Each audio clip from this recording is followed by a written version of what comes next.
రైతులకు నమస్కారం. నా పేరు గణేష్. నేను నోవాగ్రేడ్ సేల్స్ ఆఫీసర్ మదనపల్లిలో పనిచేస్తున్నాను. ఈ తోటకు వచ్చి 35 రోజులు అవుతుంది. దీనికి రీసెంట్గా నోవాగ్రేడ్ డిఏపి వేసినాడు. డిఏపి వేసిన తర్వాత చూడండి, బ్రాంచెస్ కానీ ఫ్లవరింగ్ కానీ ఫ్రూట్ సెట్టింగ్ బాగా అవుతుంది. ఫ్లవర్ ఫుల్గా ఉంది. చెట్టు కూడా బాగా పెరుగుతుంది. గ్రీనిష్ బాగుండదు. మొత్తం 2 ఎకరాలు ఉండదు. 4 రోజులు బ్యాక్ వేసినాడు. 4 రోజుల ముందు కూడా ఎస్కాట్ బూస్ట్ కొట్టించిన. వైరస్ ఉందంటే వైరస్ కూడా కంట్రోల్ అయింది. ప్లస్ ఫ్లవర్ డ్రాప్ కాలేదు, చెట్టు పెరిగింది బూస్ట్ వల్ల, న్యూట్రీ బూస్ట్ వల్ల. మొత్తం 2 ఎకరాలు ఉంది. రైతు మాటల్లో తెలుసుకుందాం. మీ పేరు? గౌతమ్ అన్న. అది డిఏపి వేసిన తర్వాత ఎట్లుండదు బాబు? అన్న డిఏపి వేసిన తర్వాత చెట్టు వచ్చి నల్లగా తిరిగింది. 4 days అయిందంటే మనం వదిలి చాలా మంచి రిజల్ట్ వచ్చాయి. చెట్టు బాగా ఫుల్ హైట్ పెరుగుతుంది. ఫ్లవర్ కానీ పిందె కానీ ఇప్పుడిప్పుడే బాగా పడుతుంది పిందె. దానికంటే ముందు వచ్చేసి ఎస్కాట్ నోవా వాళ్ళది కొట్టాము.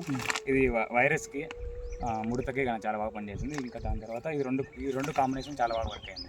బూస్ట్ ఎస్కాట్ కొట్టినాక ముడత, త్రిప్స్, తెల్లదాం అన్నీ పోయినాయి, బాగా కంట్రోల్ అయింది. ఇది నోవా డిఏపి వదిలిన తర్వాత 4 daysలోనే ఇమీడియట్గా రిజల్ట్ వచ్చింది. చాలా మంచి రిజల్ట్ వచ్చింది.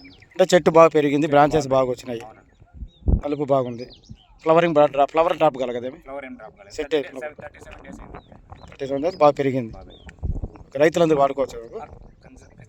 ఎకరాకి ఎంత వేసినారు బాబు ఇది డిఏపి? 10 kg. ఓకే సరే.